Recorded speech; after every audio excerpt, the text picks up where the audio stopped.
Nicole, thank you so much. 4:15 now, staying on top of what's flying through the air behind us. You look out your window. We've been telling you about it for a few days. The snow event is happening, and it does continue on. Yes, and on my drive down 71, Randy, I saw an accident. I saw lots of snow plows and salt trucks out there. People are trying to get these roads clear. Yeah, I was lucky as I hit 71 and 275. I was actually behind an ODOT truck all the way to the Kenwood Mall exit. So stayed about half a football length behind him. And thank you very much, whatever driver was on that route. You really helped me out early this morning. As we take a look at the radar right now, you can see snow showers rolling through.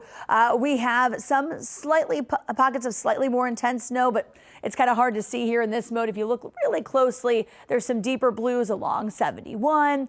There's more of them right now, kind of pushing into portions of Claremont County and also into portions of Pendleton County. We have one of our PAs just walking in. Can I interview you live here, Candace? Sure.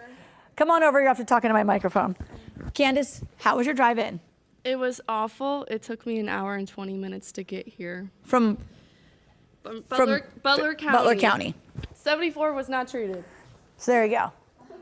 Candace, what's your, I'm glad you're here, Candace. We've been getting updates from Candace along the way in. So, no, it's going to take you longer, right? As we take a look at the radar right now, we're going to switch it over here into snow machine mode, and you can kind of see where the deeper blues are to really point it out. So up into portions of Warren County and Clinton County, you're seeing some of the heavier bursts of snow. Same thing into northern portions of Claremont County from Loveland to Goshen, a little heavier batch right there. And then now into portions of Pendleton and Bracken County, kind of moving toward Augusta. You're probably seeing the snow kind of pick up if you're peeking out the window right now.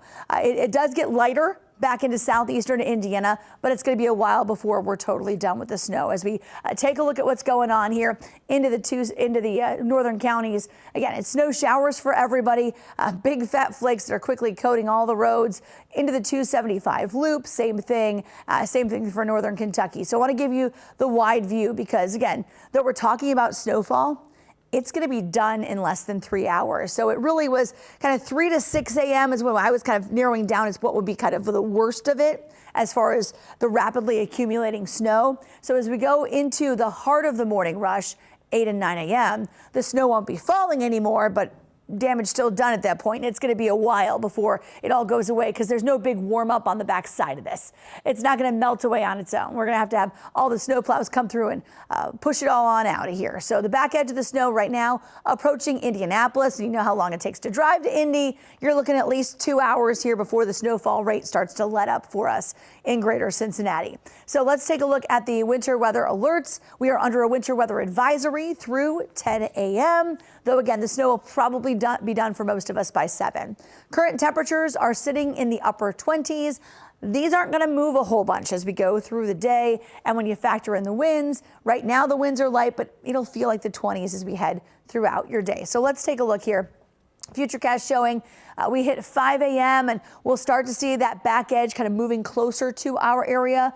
By the time we get to 6 o'clock, hopefully drying out into southeastern Indiana. And then by the time we get to about 7 and 8 a.m., the snow is done falling, but the road crews still have plenty of work to do. So if you can stay off the roads, go ahead and do that this morning. It's better for everybody. It's better for your stress level, I think, as well. Looking into the afternoon, we stay cloudy. There's no big return of sunshine to help melt things, so you're going to have to use manpower here to clean off your sidewalks. We're still anticipating a blanket of 2 to 4 inches on average, with some spots kind of overachieving and nudging up closer to 5 inches of snow. So here's your 12-hour forecast. We are looking at the next couple of hours here. I've left the weather impact symbol on there through 10, though chances are good you're having road impacts still into the afternoon, especially on the less traveled streets. So we'll plan on temperatures staying in the 20s here all day. 7-day forecast showing for today, obviously a weather impact day with the early morning snow. Tomorrow, 32 degrees. Thursday, a few flurries, and then we'll keep an eye on maybe a chance for some southern communities getting some snow on Friday with another round heading our way Sunday into Monday. All right, Katie, what's the latest? It's a mess. Yeah. So to take you out, you've got poor visibility here this morning. It's going to be another issue as this, those heavy pockets of snow come down. You're going to have a really hard time seeing. I encountered a couple on my drive in here.